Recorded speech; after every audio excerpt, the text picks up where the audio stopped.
The media watch on the other side of our studio, good to see you. You've been looking at reactions to France's threat to end border controls at Calais in the event of the so-called Brexit, Britain leaving the EU. Yes, and this has certainly got the British tabloids in particular very fired up indeed, because the press largely in the UK is obsessed with the idea of a Brexit and what it would mean for the United Kingdom. This cartoon comes from the Telegraph's cartoonist Christian Adams and features François Hollande as the French cock flapping his wings, while David Cameron is a very concerned-looking British bulldog repeating the phrase "Calais will come to Kent," looking very perturbed by the whole thing. If we take a look at the Express, they're using very strong language, fury at the threat to scrap border checks at Calais, talking about dumping thousands of migrants on Britain's doorstep if the UK leaves the European Union. Now, they quote the Calais regional president, Xavier Bertrand, in this article, who says that if Britain leaves Europe, right away the border will leave Calais and go to Dover. We will not continue to guard the border for Britain if it is no longer in the European Union. So very categoric there from Monsieur Bertrand.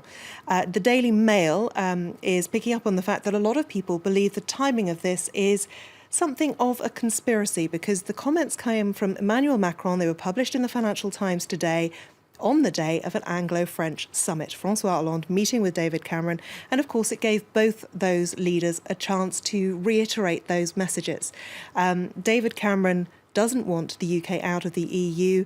Supposedly French leaders don't want it either, and it is being suggested that the two have worked together to concoct this to really make sure this message comes home today. How Machiavellian would that be? Absolutely. If we take a look at some of the reactions to this on this side of the channel here in France, this tweet is an interesting perspective on this one. The migrants should be made to feel welcome here, but the socialists are using them as a weapon against England.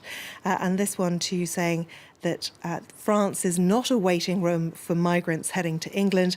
Let them go or send them back. And just one final note on this story.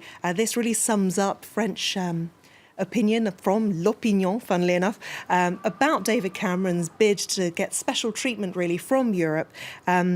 He says in franglais, if you want me to stay, you're going to have to put in a bit more effort, my friends. And he's being rowed along by Angela Merkel, François Hollande and Jean-Claude Juncker from the European Commission. Miserable-faced they are, and Cameron there just fanning himself there, looking the part in many ways. Let's talk about Mitt Romney's speech then, condemning the Republican presidential hopeful Donald Trump. Well, Donald Trump, the man who's leading the stakes to become the Republican choice to run for president. Yes, and it seems Mitt Romney has rather taken it upon himself to actually mount a campaign to try to stop him. The interesting thing with this is that it really did get a lot of attention. In the immediate aftermath of the speech, people were tweeting about Mitt Romney 38 times every second. It's an incredible figure. 38 times a second. Yes, and basically what the Washington Post headline boils his speech down to is he's playing the American public for suckers. They also highlight his claim that the election will have profound consequences for the Republican Party and, more importantly, for the country as a whole. Some thought the speech was a sweeping success. Business Insider Mitt Romney fried Donald Trump in an epic speech. This one from NBC News, why Romney's anti-Trump speech is a turning point in the campaign. They say it's one of the most important moments in this 2016 presidential campaign. But if we take a look at Fortune, they say it's just going to galvanise the support of Trump and that it will deepen the already cavernous rift that exists in the Republican Party. Because one of the issues about Trump's support is that he's a billionaire, but he's mobilised working-class Republicans, if you like, to think that he's their voice. It is a strange sort of smoke and mirrors effect in many ways. Exactly. He's seen to be the voice of the people, the voice for the little man. Disenfranchised. Exactly, and it's kind of strange that he's managed it. However, going back to reactions to this speech from Mitt Romney, the Washington Post have had this opinion piece from Chris Cillizza, and he seems to think that this is actually a real own goal for the Republicans. He says, if you think that this is going to be the moment when the establishment stands up to Trump screaming enough at the top of its lungs, you would almost certainly be wrong, he says. He says this attack is going to cement Trump's hold on the nomination because Romney is the face of the establishment, which is everything that Trump has been running his campaign against.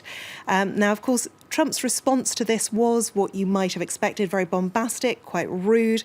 rude in every sense, really. The Daily Beast highlighting this particular comment: Mitt would have gotten on his knees for me, talking about the fact that he endorsed Mitt Romney back in 2012 when he was in the running to be the Republican presidential candidate. That's caused some shock and consternation online. This Twitter user saying, is this a new campaign slogan? Drop to your knees, America, and they did. As for Mitt Romney himself, his reaction to this: if Trump had said 4 years ago the things he says today, I would not have accepted his endorsement.